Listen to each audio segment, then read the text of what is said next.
2022, and we have a Bloomberg Equality Summit. Is it more important now than it was 2 years ago? Well, we have to keep making progress, right? And we've got a lot to do, and the world is looking after people harder and harder. Inflation is bad for equality. So, yes, I guess it is more important than it was 2 years ago, even though I pause because 2 years ago was right in the middle of COVID, and inequality was pretty bad in COVID. So what's the pace like? I know we need to continue making progress, but is it a little bit at a glacial pace that we're looking at equality because we're so distracted by inflation, which I have a great poll on in a second. We're so distracted by the economy going under and all of these, little perfect storms that could create a huge turbulent time. I always think the thing is you've got to keep making progress. And as long as you're making forward progress, that's better than anything else. Right? So it's easy to complain things aren't going quickly enough, and I wish they were. I've been in the city for nearly 40 years. There's been an enormous amount of progress here, but it's still got a lot further to go. I was interested in that tech panel just before. 30% leadership in tech is a long way away from where we are now. If it's achieved in 5 years, that's brilliant. If it's achieved in 7 or 9, as long as we're getting there, that's what matters. So we look at inflation day in, day out. Is inflation really bad for inequality? Does it really exacerbate the differences we already have? Yeah, I'm afraid it does. And I mean, here it's about income inequality. So there's lots of different forms of equality, right? But in the end, inflation is worst for the least well-off in society. And so higher inflation, the more you spend on food and the more you spend on accommodation and heating, the worse inflation is for you. And so, that's the challenge, is it makes inequality worse. The other side of it is the solutions for inflation also hurt the worse off in society.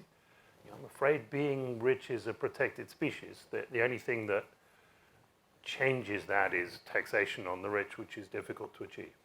Okay, we have a poll, so 2-year QR codes talking about inequality and central banks. Have central bank policies in the last 10 years created more inequality? I think that's your A option. We should have it somewhere on screen. Your B option is, have central banks created less inequality? And then the third one is no impact on inequality. I mean, I don't know what you choose out of this. It could be unintended. Then we have to let them answer first. Otherwise, they'll all say the opposite right, we'll of me. Give you 20 seconds. Just to I think it's just stabilizing a little bit. I mean, I don't know. Is it the job of more inequality? 75% for the moment. I know it's 79%. Okay, it's stabilizing. Is it, first of all, before we get to the polls and what you think, whether it's created or not, is it the job of central banks to look at inequality? So I would say no. That's not the job of one of the things of central banks is they need to be given simple mandates. The more complicated the mandate, the more it has to go to the hands of politicians whose job is to make trade-offs all the time. Central bankers, in the end, they have a series of tools, all of which work in roughly the same way. They think of it as many tools. Mostly it's one tool just used in different forms. And so I think you need central banks to have simple mandates. And we see in the US that the combined mandate of full employment and low inflation, or low and steady inflation, has created a problem where the Fed focused too much on one and lost control of the other. So it's settling at 78% of people in the room think that it has created more inequality, and 11% both ways, no impact or less inequality. Would you have said more inequality? I would have said more inequality because it's the format of what the central banks did. So look, the initial process about QE or pushing very loose monetary policy was necessary in order to get out of some of the problems the world had. There's a point where more and more loose monetary policy was creating problems. One of the problems is the inflation that we've now got. It obviously needed a catalyst to set it off. The other is what it did was to push asset prices up everywhere to levels that I think we can now all admit were unsustainable. But high asset prices are good for the rich and not good for they don't do anything useful for the poor. So it increased the inequality by making the rich feel even richer. But so, look, how do we reset? So we all want a fairer society. It's been 10 years of this, central banks putting so much cheap money out there that the rich have gotten more. COVID, again, we saw that change between, the haves and the have-nots. And now we go into, even more inequality because of austerity, possibly. Well, nobody said economics was easy. Yeah. And we've got a whole load of imbalances which have really built up. Yeah. And I think a lot of them have got to be undone over the course of things. That can be done in ways that increase inequality or ways that decrease inequality. One of the challenges of society is, in the end, the rich is going to have to pay more dollars of tax. Now, there are questions about what the way to get the rich to pay more dollars of tax. The rich are generally good at avoiding tax or earn their money in ways which are not particularly taxed. Even something like the carried interest in the US not getting through is a sort of remarkable idea, because it's only for the very wealthy that might possibly be a useful opportunity. So, so governments are faced with the challenge of how they get more dollars of tax out of the rich. There are different ideas, but that's going to have to happen in order to reduce inequality. In order to reduce poverty is different questions, right? And so, as we've seen in China, while inequality has on many measures gone up in China in the last 20 years, they've taken, pick your number, 600-800 million people out of poverty. But it doesn't mean that there won't be some people who end up very rich at the end of it. So what's the right way of looking at it? Should we reduce poverty or reduce inequality? Because we've seen so much division, right, in our society. So I think when it comes to wealth, personally, I think it's about reducing poverty. It's reducing absolute poverty. The relative measures on wealth are, they are by nature relative, and successful economies work with, we're not all given exactly the same gifts, tools, training, so on and so forth. We can do lots to equalize opportunity, but even if you give perfect equal opportunity, you won't get the same outcomes, and some people will be more successful than others.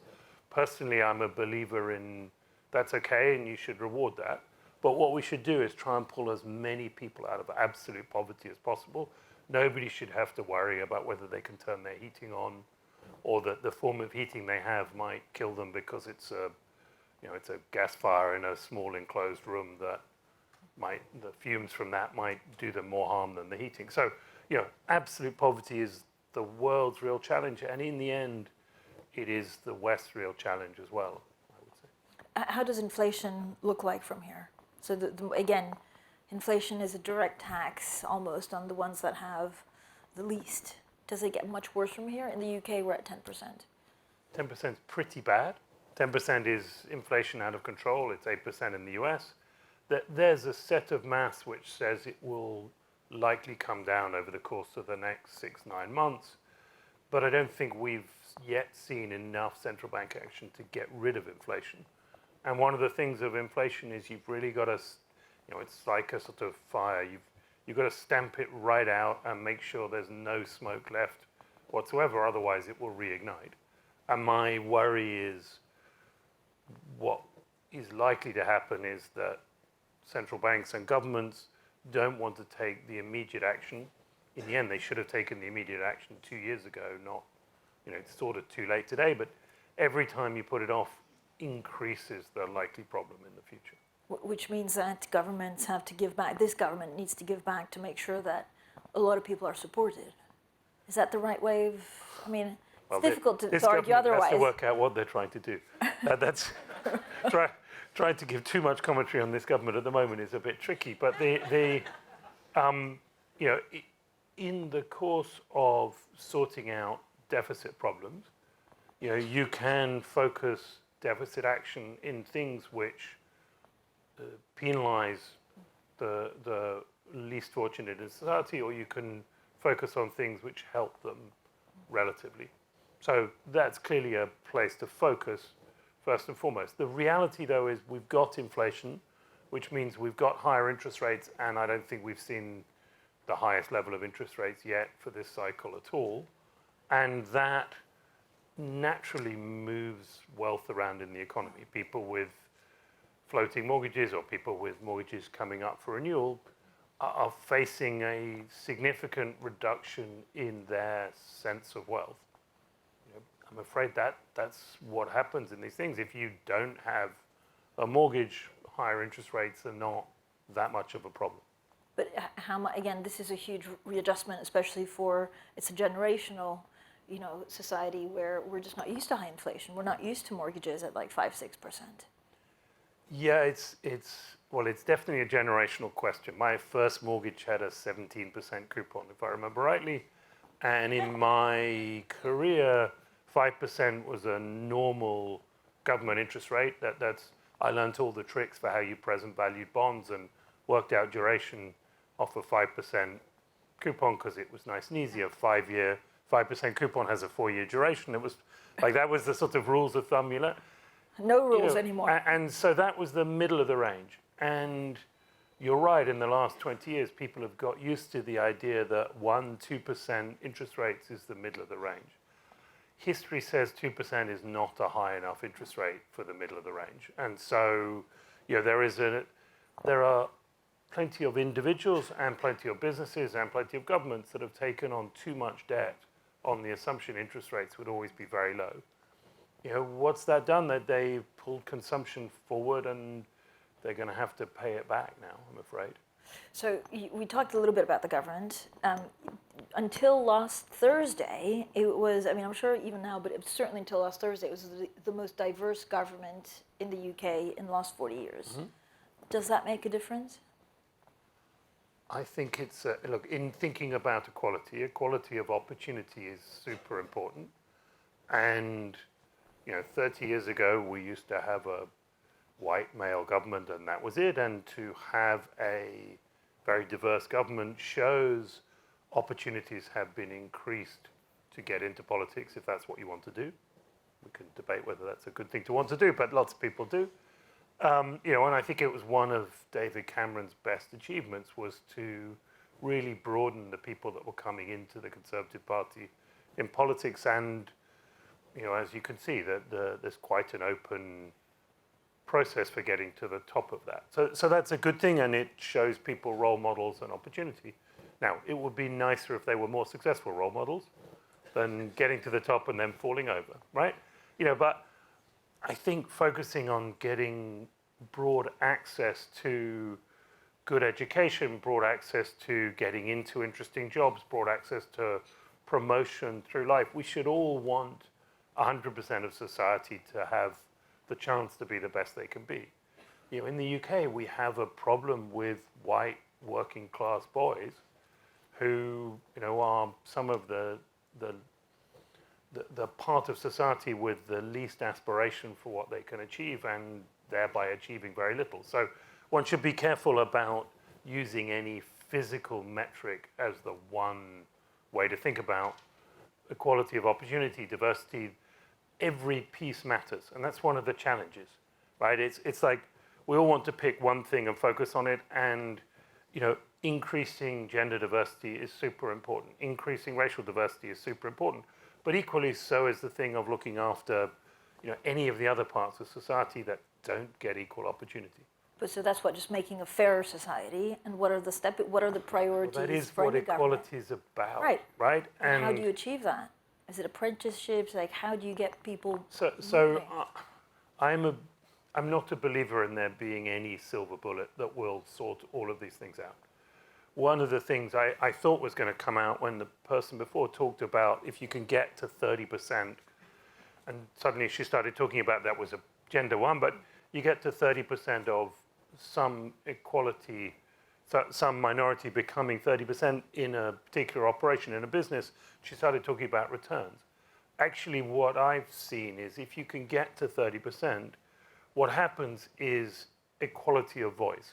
So when we started trying to diversify our board, the first woman on our board had a terribly difficult time getting heard and wanting to talk up.